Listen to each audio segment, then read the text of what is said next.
كتير جدا جدا جدا، ولسه في ناس تانية بتدخل. انا يعني متشوقة جدا للعرض ده، حاسة ان هو يبقى حلو قوي، وحاول زي ما قلت ان انا اخطف شوية لقطات وهوريها لكم ان شاء الله هيبقى حلو. عايزه اقول لكم بقى هنا معاناه تانية خالص، ان انا عماله احاول على قد ما اقدر ان انا القط كام صوره او كام فيديو بسرعه علشان اعرف اوريكم الجمال والحلاوه اللي بتبقى موجوده تحت. بس الحمد لله عرفت ان انا القط كام حاجه. عايزه اقول لكم الحاجه تحت جميله قوي، بتحب يعني تحببكم في بلدكم، تحببكم في عجايب الدنيا السبعه اكتر ما انتوا حابينها ومنبهرين بيها.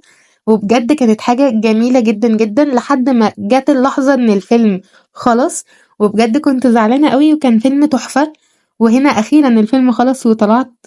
هنا بقى كنت بحاول ان انا اتجول والف واشوف ايه الدنيا وكده. وبدأت بقى ان انا اطلع علشان اكمل الجولة بتاعتي جوه مكتبة اسكندرية.